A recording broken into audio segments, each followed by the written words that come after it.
I'm Andrew Milne, and you're listening to the Celtic Soul Podcast. You're all very welcome to episode 22. My guest on the show will be John Fallon, who recently celebrated his 80th birthday. John, the original Celtic Holy Goalie, long before Atterberg's time. I would like to thank all the businesses and supporters clubs who have sponsored the podcast so far. If you would like to become a sponsor, please email us at info@celticfanzine.com. You can also contact us through the website or message us on social media.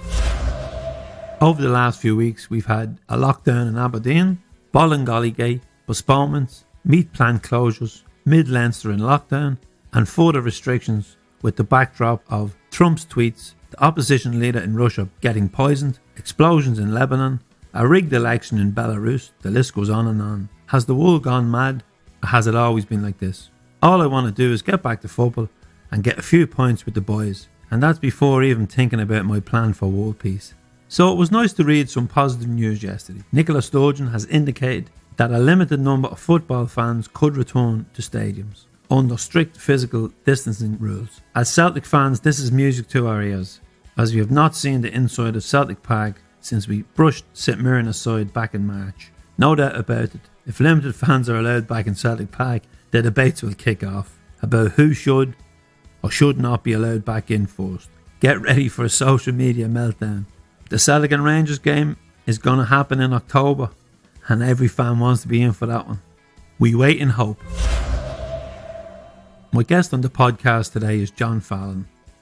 John played for Celtic during our most successful period in our unbroken history. A member of the famous Lisbon Lion squad, he played at the highest level for over a decade with his boyhood team and left with a bag full of medals and memories, and he played his part in the first 9 in a row. John, you're very welcome to the Celtic Soul Podcast. I'd like to wish you a happy birthday. I'm sure you enjoyed the celebrations surrounded by your family and friends.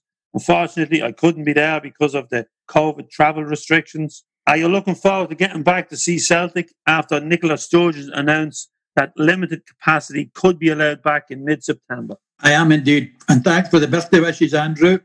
Yeah, I enjoyed it with my family and missed watching the Tims. Oh, been terrible. I have a wee friend, Tommy Stevenson.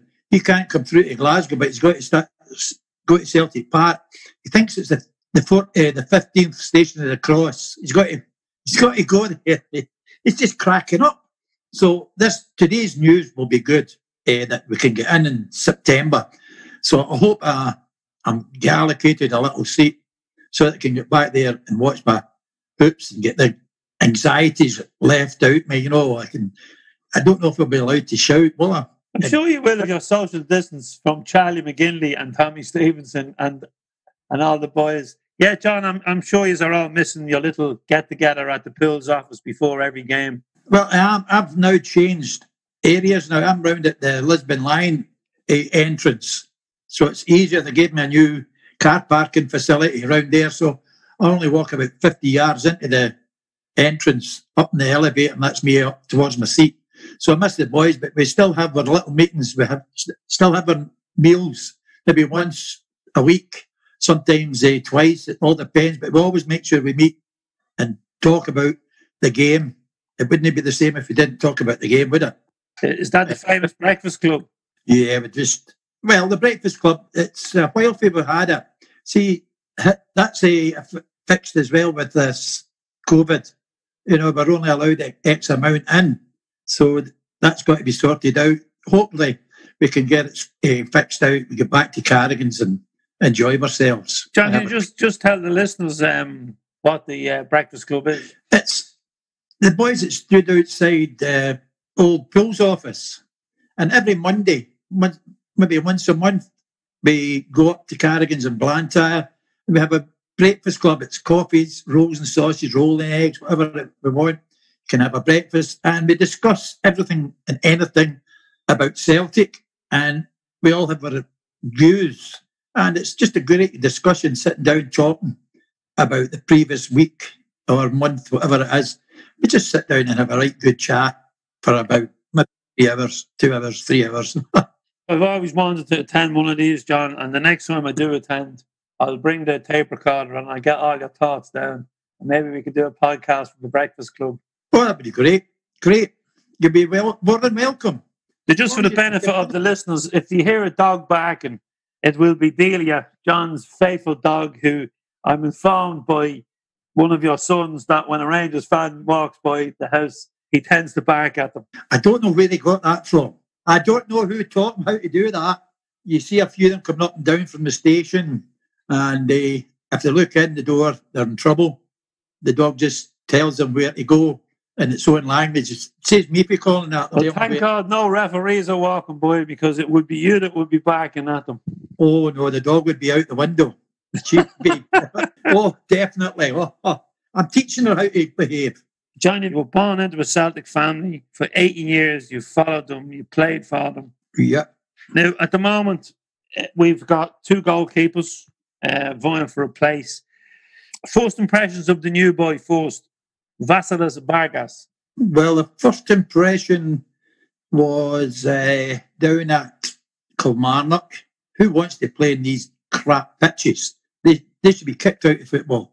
We've lost the centre-half through these football stadium parks. And I was pleased as punch when I seen him coming out and catching a cross ball. I've never seen a goalkeeper doing it for Scott Bain done it last season when he was playing. You know, they practice taking crosses before the game, hitting balls into the middle for the goalkeeper to come and take a cross ball. Well, when the cross balls come in during the game, where's the goalkeeper standing in his line? He's not allowed to come out. 6'7", and when they jump, they're nothing. They're 6 foot. They don't come out there off their goals. Big Jock would be going off his nut. I was just saying to Jim Craig at the weekend, could you imagine if I hadn't come off my line 8-10 yards for a cross ball was hanging there? You would be shouting at me, Billy would be shouting at me, Tam would be shouting at me, and Big Jock would be screaming, not coming for a cross ball. That's my only complaint I've got about our modern keepers. They will not come out for a cross ball 6 yards or anything. I don't know why they're not allowed to come out. Why do you have big 6'7" men? You know, Ronnie was 5'10". I was 6 foot. We could come off our line. You know, I was told to come 10 yards at times. And this is only the fault I've got against goalkeepers now. They will not come out for cross balls. And John, you've played. You mentioned Ronnie. You played with some other keepers. You fought with them for the starting jersey. What advice would you give Scott Bain? You know, he's going to have to wait for his chance, and he had to play earlier in the season, knowing that he was not going to be the first choice. I actually feel sorry for the boy because I think he's a good goalkeeper. Honest to God, I think he's a good goalkeeper. Like any other goalkeeper, tell me, if you don't make a mistake, you're not a goalkeeper. If you don't make a mistake, you don't learn. But I actually feel sorry for the boy because I thought he was doing well. The ball at your feet, that's not a goalkeeper. You'd be better playing without hands. You know, the game, they've changed the rules and you've got to pass the ball back. Your goalkeeper's got to play with his feet. That's not goalkeeping. Goalkeeping's an art. You've got to use your hands and be quick off your line. Feed the ball. You know, if I took my time with a ball at my hands or my feet, not getting it to one of my players, I had to throw the ball almost immediately out to Jimmy, out to Big Yogi, Bobby Murdoch, anybody, Wally Wallace, Stevie. Get it there. Play fast. At times we play too slow with this ball going across the park. And that's the only fault I've got. More direct. Like a wee bit more like what we did early on Tuesday evening, playing by direct football, pass the ball quick, getting the ball into their box. And that's put their goalkeeper under pressure. But that's the only problem I don't like with goalkeepers. They don't come off their line. Yeah, before, John, we move off goalkeepers. You played with plenty of goalkeepers and you've seen every Celtic goalkeeper from you started going to watch football. If you could pick a player out of all them goalkeepers, even the modern players are back, who would be one player you would pick out that's been a standout over all the years for Celtic? Of the goalkeepers, it'd be difficult because even going to Arthur, Orich and that, Arthur was a great keeper. He was a stopper. Ronnie was the same. I can go back to Willie Miller, who was my idol as a kid. We John Bona. We couldn't cope with this new modern game of the ball at your feet. And to judge a goalkeeper now to the goalkeepers that we had, it's difficult, you know, to say what you could do. I think this boy looks better with the ball at his feet. That's the only problem.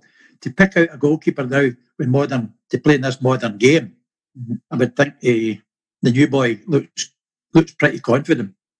But I don't. They're in the class that we were. But I've often heard you speak about different goalkeepers and that, and he was called, I suppose, the second holy goalie. I remember doing a live show with you, and you kind of picked Arthur out from the modern keepers, probably the best you've seen. I did, yeah.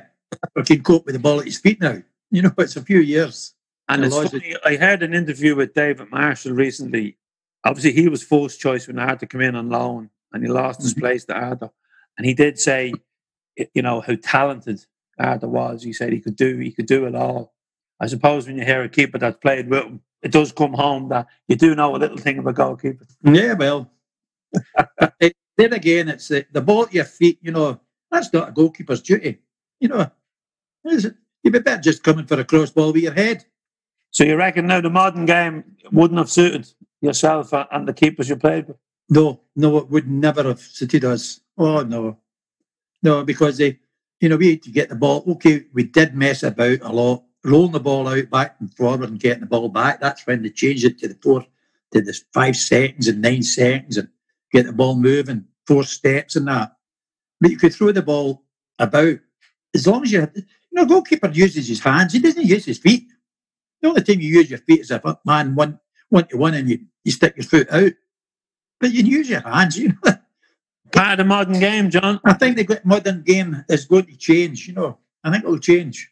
I think there's going to be some rules getting changed shortly because it doesn't look right. To me, it doesn't make football. It wastes the game. You know. I'd like to see referees take more.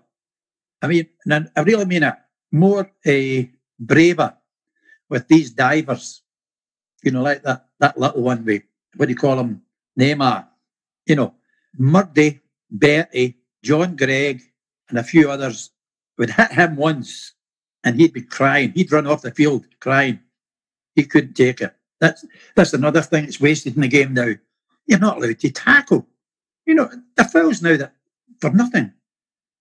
Yeah, and it's not that long ago, John, that the likes of Roy Keane was playing, but yeah, he wouldn't be able to play in the modern game now either because he'd be pulled up at every tackle. Mm-hmm. That's true. Now, John, I want to take you back, okay? I want you to take the listeners back to your family history, the Irish connection, and your childhood growing up in Glasgow, and early memories of Celtic. Well, my first memory, I can go way back, 1940-something, Jimmy Delaney was playing. And it always sticks out in my mind. That's John Kennedy's grandfather. And it always sticks out in my mind. He scored the last-minute goal against England. And then they went to Man United.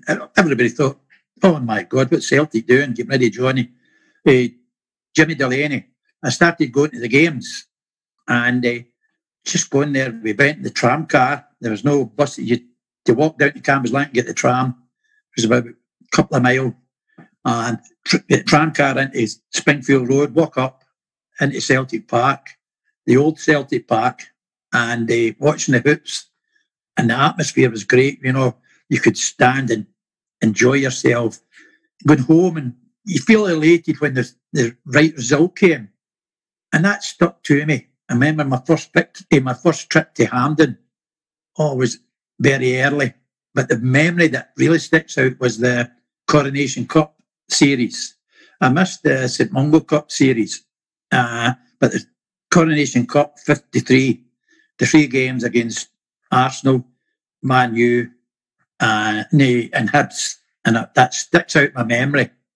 Going to Hampden, seeing us win a big cup. 51, I never got to the cup final when I think it was Big John McPhail scored. Then Sean scored a couple of games, cup finals. To get tickets then was terrible. It was 1 ticket per person. And I remember all these victories. And you just felt proud of yourself. It was great. Even going to school, you felt good on the Monday, passing all the other schools. And then 53, then 57, I was lucky enough to get a ticket to see the 7-1 game. And that was just the greatest thing that ever happened to me. Celtic beating them 7-1. Of course, the story. Everybody said, oh, they were this and they were that. they shouldn't have beat us. But we beat them 7-1. And my father at that time had the daft Celtic man as well, the same as my family, my brothers, even my mother. And he was running a pub in Glasgow at the Salt Market, and it was called the Empire Bar. Where the Empire Bar is now. Yeah, same bar. And I used to go in there and give him a hand at the weekends to my potman, lift the glasses up and clean them and have them ready for the barman to work. And that day, he was walking in to open the bar. The bars were shut, and it opened at 5 o'clock. My father was walking up about 20 minutes to 5, and this little boy run by him with a Celtic scarf on. My dad said, "What's the matter? What's the score?" And he went, 5-1. My dad says, and the boy didn't have a scarf. The scarf was rolled up. He said, about 5 minutes later, this other boy ran by and says, "What's the score?" He says, 7-1. My father says, "Oh, for God's sake, you're joking. We never got beat."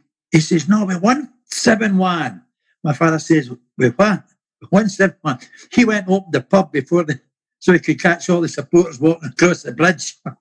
He opened the bar early, and the police weren't too happy with him because they did a police office across the road.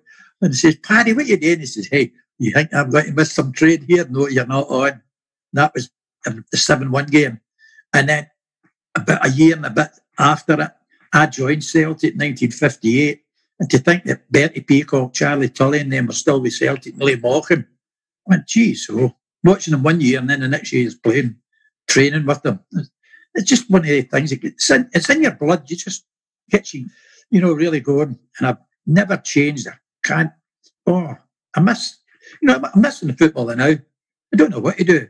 I'm actually playing golf now. Oh, I said, oh, geez, so the Saturday afternoon playing golf. That's crazy. Come on. But no, we were brought up. My grandfather, who left Ireland when he was about 18, under very dubious circumstances, can we say. I know there's statues and placards out in Sligo, out in Gaba about it. And he came over to Scotland. He married my granny Murphy. And when he found out that Ballymote, he says it's just over the hill from Beaver. And there was a Sligo man, and that was him. So my grandfather said there was nothing bad came out of Sligo. And we were grew up with the Irish connection, cousins and all that. We'd go back and forward to Ireland on holiday. I loved going over to Strand Hill on holiday. Once we went to a foreign place, Bundoran. Remember that? That was 40 years. Sligo was the place to go. And we were just brought up and that's why I love. If I had a chance to be over there nearly every midweek, just over and back.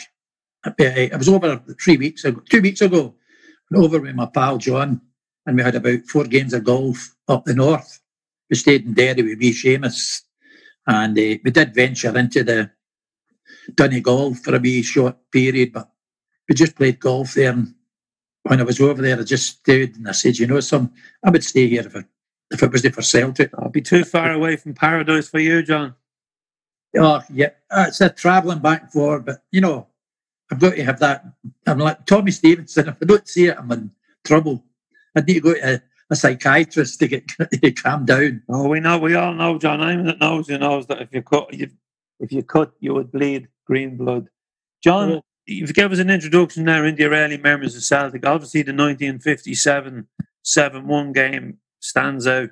Must have been great to be at that game at a time when Celtic were not the top dogs. Now, I did hear a story from you once. I don't know whether I read it in your book or I heard you chatting about at one of the shows. You bunked off school to go to see Celtic. And can you just tell the listeners about the game and your run-in with the headmaster? I don't want to talk about that game. That was one of the most hurtful games at Hampden. Celtic were, in the Saturday, were winning 1-0 against Clyde. And it was in the final minute, and the ball came in. Johnny Bonner went for the ball. Frank Meehan was at the front post. And so for some reason or other, the ball finished up in the net, 1 each. And everybody at that time, they used to blame the Hampden swirl. And I often wonder what the Hampden swirl was till I played there.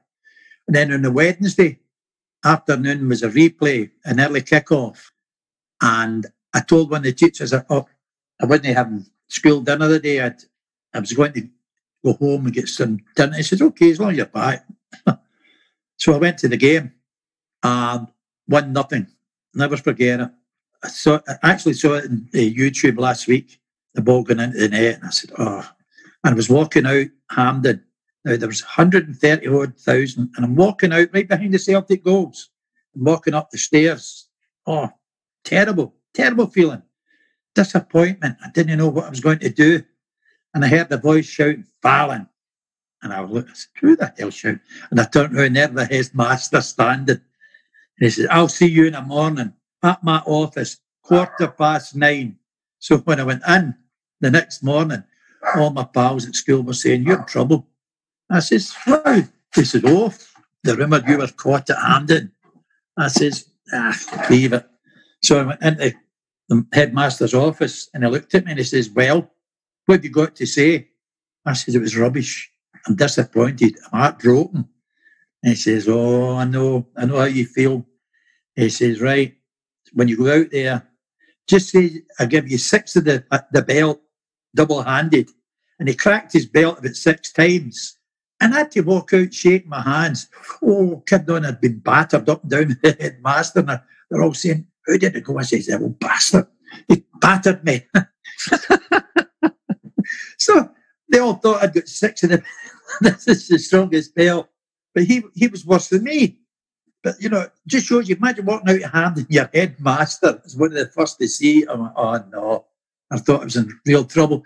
But with one teacher, Mr. Russell, he used to play with Clyde he never made it. That's how he became a school teacher. He wasn't much of a school teacher either. But he was a Clyde man. And I gave him my view as well. So I'll never forget that. Oh, it was one of the poorest days, sorest days I ever went to Hampden. John, we're going to talk about some highlights now, and we will get into bits and pieces about your career. But I just want to get your take on Lisbon.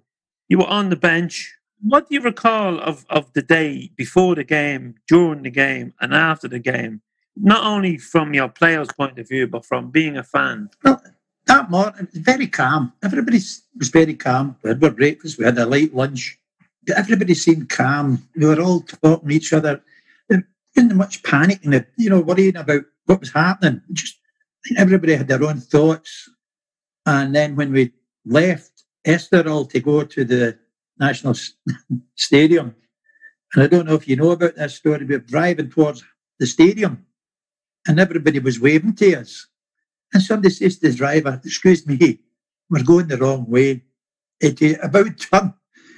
He didn't know what the stadium, he thought we were going into Lisbon to play. He didn't know it was a national stadium, so we did make a detour and a way back. The supporters were all walking one way and we were going down the other way to get to the stadium. It's comical. The police had to come and bring us round. So that was the only sort of mishap we had. We got down, and have you ever been there and you look at it, the National Stadium, as they called it in Asayasa, and you went down to the dressing rooms and you looked round about, it was like a public park. You had about 6 different dressing rooms all in one block, and you had 2 teams, Celtic and Inter Milan, and you just walk through a sort of path up through the tunnel. And it wasn't you out onto the tunnel, onto the park. The boys all started singing and all that. Inter Milan thought they were invincible. Sure, the big-headed swines, they were, we're better news and all that shit. So he just kept looking at them. And we got onto the park, and as soon as we got up the steps onto behind the goal, Big Jock says, right, go and get that bench for me and just take it. I says, right. So I ran up, took the bench, and Big Jock just sat ampled up, and who's walking up was Herrera walking up, and he demanded that he get the bench, and I told him where to go, politely. And the policeman was behind me. And I said to the policeman, Celtic bench, Celtic. He went, yes. And Herrera started, and they turned around and told him, get. They forced him away as well. So he wasn't happy, and Big Jock says, good, that's us one up. Everyone was calm at the game. They never caused much bother. See, the more you look at the game, what a boring game it was, looking, because we just attacked, and they just catenaccio. They got a penalty kick, which was a bit dubious. I still think it was a bit dubious. But he went down easy. Then at half time, Big Jock wasn't very pleased with the referee. And he called him for everything. Oh, he'd gone off his nut, calling him for... Well, I've got to watch what I'm saying now because politics come into it now. What he was calling the referee's nationality and who he supported and who he was when he was a boy and all that. He supported a certain man. We were calming him down. We got him in. In the second half, the referee sort of panicked. And he gave us a wee bit more freedom. And he was a bit lenient. But I'll never forget, Tishinga was his name. And we went 1-up. They won all. There was no panic. There was still no panic. They just kept... Big Jock just said, keep playing, boys. It'll come. And then 2-1. Then the final whistle and all hell broke out. And it was every one of the players, okay, the fans, I've told you before, Andrew, it was the biggest disappointment we ever had in our life, winning a trophy. I couldn't walk up all those stairs and come back down with a trophy because the fans were on the field and the moat didn't count. Because they called it a moat. Oh, my God, it was only 4 foot wide. Everybody could have jumped across it. And we had to rush and get down to the dressing rooms. Some players had no boots. Some had no jerseys. The only thing, you were lucky you'd left with your shorts on. People were looking for anything. And they were grabbing strips and everything. And Big Tam was walking about. And the next thing he finished up in an Inter Milan strip. I don't know. So somebody must have struck. It was lucky he even got that on. But that was the biggest disappointment. That night was a bigger disappointment. We went, Inter Milan refused to come to, well, seemingly they refused to come to the reception for the both teams, that UEFA or FIFA or whatever, and they were told, no one just said, get yourself here. By the time they turned up, it was getting a bit late, and we had brought, the wives had came over that morning, so we'd all planned to go and meet the wives after this meal and have a few hours, because they were flying back at midnight, and the shambles was that the usual speeches, they'll go on and on and on, presidents and secretaries and chairmen, and the medals was brought out of a wee black-brown box. There's 12 medals in it. Billy handed the medals out. Ronnie right round came to me, says, right, there's your medal. I said, well, thanks. I looked at it, put it in my top pocket, quite happy. Everyone was going, hunky-dory, we're just waiting to get away. Big Jock comes up and says, where's your medal? I says, why? He says, where is it? They forgot the referee's medal. I says, what? So he took my medal off me, and that was it. It wasn't until later on in years I found out that he took the medal off. He told me it was for the referee, wasn't he? But he took the medal off me and gave it to Bob Kelly. So one of the presentation Christmas dinners, they handed us these medals, and I had got another one. Unknown to me, it was a replica. And I didn't, as I said, I never found it for years after it, that it was a replica, but I've got the original one now. Yeah, Peter Lawwell gave you your medal back in April of last year. Yeah. How did that come about, John? There was something that happened in Twitter.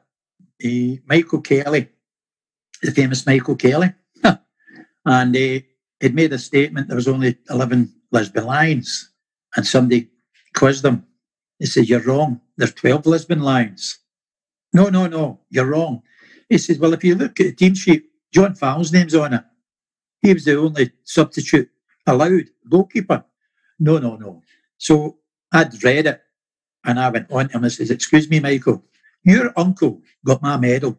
And that's when I didn't know anything about it. So I don't know what happened. It came out, and I didn't know anything about it. And then it came out that I got a phone call from Peter, and he had to go in and meet Peter, and he asked me what happened, and I just told him the same as what I told you.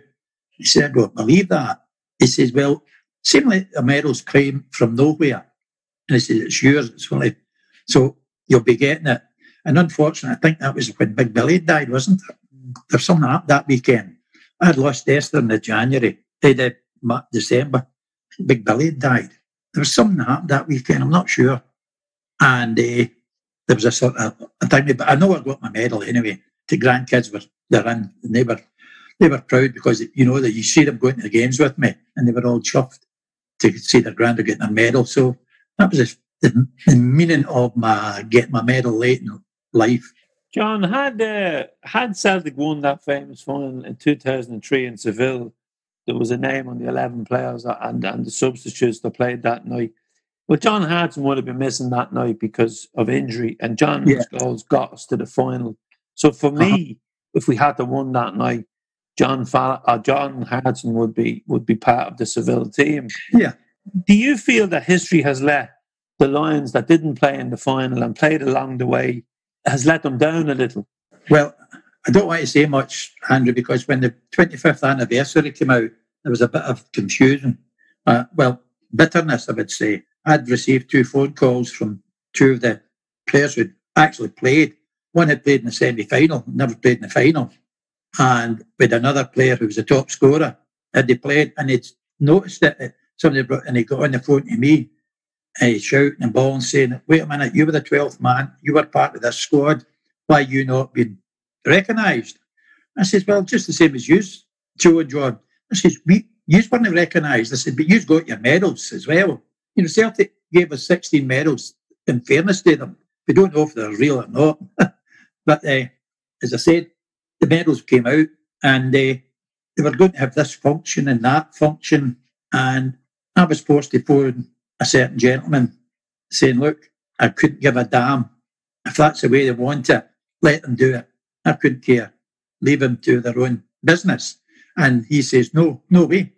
So he called a meeting, and then they called the committee and said, "What are you doing?" There were 16 players. There were only 15 players. I was the only one. I was stripped for every game. I was the only player that never played one game. You can remember Charlie Gallagher played a few games. Big Yogi played a few games. Wally O'Neill played a few games. Joe McBride played a few games. So I was the only one, but I'd stripped, and that was why they were saying to me, "You're part of that squad." So it all came out. They decided 16, and that was it. But, you know, that hurts a wee bit. But to me, I couldn't give a toss. If that's what they wanted, that's what they were getting. You know, I thought they were a bit. But it was who made it worse was the Daily Record and STV. Alec Cameron decided to do a TV programme, and it was down at Seamill Hydro, and he just took the 11 down. And it's on tape. They were all sitting there, Bobby Murdoch, Jim Craig, Ronnie, turned around and says, "Listen, we're all sitting here." He says, "We're 16 of us." And Bobby said, "Aye, John Fallon was stripped for every game. He was a Lisbon Lion." And I know they were, you know, and then when it came out and everything was split up, I know there's still people talk. I know they do, but to me, they can talk what they want. I don't care what they think. I'm proud of being a Celtic player, but if that's what they wanted, they agreed, you know, well, to hell with them. John, thanks for sharing that with us. You used to live with Celtic back in 1958. You know, your family must have been so proud, a big Celtic family, the Irish connection. Have you any recollections of that day? Yes. I played on the Saturday in a trial match, and I had the honour of actually playing with Charlie Tully that day, because the old reserves, what they were talking about the other night there on TV, that the old reserves, if they were injured and were getting near fitness, they played in the reserves to see how fit they were. We played at Motherwell, and after the game, Charlie wrote something in the Evening Citizen or something. He had an article every week, and he says, "Saw a young goalkeeper today, John Fallon," and he looks the part. I remember that. And I went into training on the Tuesday because I was part of the Kelly Babes training facilities. Billy had just signed. I think Billy was first to sign for the squad.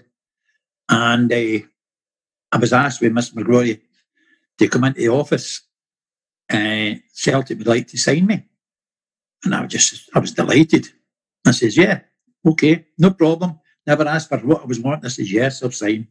And I signed, and they'd made a shop of the forum. So on the Thursday night, I had to sign it again. But I never asked what I was getting. And it wasn't until he says to me, "John, you never asked what you were getting." I says, "You never told me." And they said that I would be getting about £7 or £8 playing in the reserves. If I went into the first team, I'd get £12. And your bonus was £3 for a win in the first team, 50 pence, £1.50 for a draw. And the reserves was half that again, you know. So I signed, and I came home, and I looked at my mother and my father. My father, as usual, just sitting reading his paper. And I said, "Well, how'd it go?" I said, "I just signed for them." And he looked at me and says, "What?" I wasn't there, you weren't even asked. I said, no, just asked me if I wanted to sign. I says, aye. I signed. Because the Fall House United boys had been there, so I didn't know what was going on when I seen them sitting there at the committee. And they hummed and hawed a wee bit for money, but they got what they asked for. And I just signed, and that was it. The family were going off their nut. Oh, for God's sake, you never told us. You just said you're playing a game, and that was it. So it came as a surprise to them. I just walked in the house and said, I've just signed for Celtic. John, what was the average wage for the average working man then? Oh, God. Andrew, I think our mechanics, I was an apprentice, and we were getting about maybe £1, maybe 7 shillings and sixpence or something, and a mechanic would be maybe giving it £3. So that was big money. That was great money. You know, so my mother just decided that money goes into the bank. You don't get a penny of it. I'll give you X amount for pocket money. And that was it. She just took the money off me into the bank. And from there on, it was just Celtic. That was me. I never told them that. I did lose a few friends because I never told them they were signing for Celtic. And some of the boys that went to school with me, when I started training with Celtic, I sort of switched off with them because I'd seen too many boys. And even for this area, Blantyre, there's some, they all talk, they call me lucky. Oh, you're lucky you got signing for Celtic. I said, no, I'm not. I said, you were an idiot. Because they thought they could, be a jack lad, run about with their pals, in and out the pubs. And I just switched right off. And I dedicated myself to Celtic, to be a Celtic player. And I think it's worked out great for me, compared with them, you know. And, there's some, in later life, they began to be proud. Oh, I went to school with you. But when I left for Celtic, went to play Celtic at the start, it was different. Well, he's a snob. He doesn't want to talk to us. Doesn't want to go out with us. Because I knew they were going out drinking, maybe going to dancing and all that. But I said, no, let's switch off. To tell you the truth, Andrew, I've got to say it. Essie saved me. Because when I met Essie, that was my life changed again. And between Celtic and Essie, that was it. Now, John, you mentioned Essie, and we will chat about Essie later. Just first, so you were at Celtic for 14 years. Yes. Now, before we look back on some of the highlights of that career, John, when you leave Celtic as you're a fan going in, you're a fan coming out, and you're still a fan. You attend home and away games. I've had the pleasure of sharing the car with you. You've looked after me. You've picked me up at airports. You've dropped me back. You've picked me up at train stations. You've fed me. So I know what your passion is for Celtic and how much of a gentleman you are to other fans. You've always time for fans. You've always time for charity events. But when you're leaving Celtic after 14 years as a player, you don't know what's ahead of you with supporters, clubs and Folly and Celtic and the life you're going to have. How hard was it? Terrible. I didn't want to leave. I still said we got back into the team for a couple of games, and I remember playing against Aberdeen, got beat 1-0, and Joe Harper, and I'd fought back. I think it was about a year out the game with injury. My back, the septic joints and all that, and I fought my way back into the team, and we got beat 1-0, and there was a photo in the back page of the Daily Record. I had Joe with the throat, because he'd kicked me in the ground with Joe Harper, and I was ready to punch him. And something happened. Big Jock seen it. Who the hell do you think you are doing that to him? And I turned and says, maybe if one of your defenders had done it, we wouldn't have got beat. So that was happening. And the next thing I knew, about a week or so later, February or some, Bobby Murdoch, where have you been? I says, I went away after training. He says, he's looking for you. I says, so? I says, he'll see me tomorrow. So I went home, sitting in the house, and Essie says, here's Jock Stein coming here. What's he wanting? I went, I don't know. She says, what did you do? What have you done to him? What did you say to him? I said, nothing. And he came in, he says, right, that's you. You're finished. And I says, why? I'm not. You're going to Motherwell. I said, no, I'm not. And we had an argument. And he told me that I would never kick another ball for Celtic. The fans didn't want me. He didn't want me. And if I didn't go, I'd be finished. He just turned around and says, Mr. Stein, see that door? Get out it now. Never set foot here again. I never even talked to you again. Never did. I never did. That was it. I went to Motherwell. for 2 months or 3 months, and it was the worst experience I ever had. I had no ambition to play football. If I went to England, if they'd give me a chance, a right transfer, they just kicked me out the door. And it probably would have been different if he'd treated it different. But that was me, and I felt bitter. And then I went up to, remember the Inter Milan game, the penalty kick over the bar? That was on the Wednesday night, and Motherwell was playing Celtic on the Saturday. And I went up to in the front door. Big Yogi was talking to Big Yogi, and somebody spoke to me. And at that time, we used to could walk in, ex-players, and walk straight in the front door. And Big Yogi walked in, and I spoke to somebody, and I walked in, and I was told, "No, you're not getting in." I said, "What do you mean?" He said, "You're not getting in." I went, he said that. He says, "Oh, the big man." I said, "Oh, did he?" I said, "Okay then. You know what to tell him." Don't want to say it, but a few words, and I walked away. And by chance, I got a ticket off a boy standing next to me and went in to watch the game. So on the Saturday, we played against Celtic at Parkhead. Mother made me the captain, and he never even looked at me. I never even looked at him. And I think they beat us 5-2 or 5-3. And some way they got 2 penalty kicks. I don't know what for. I think I pulled down Wee Louis for nothing, and I tripped to Kenny for nothing. And that was it. I never spoke to him.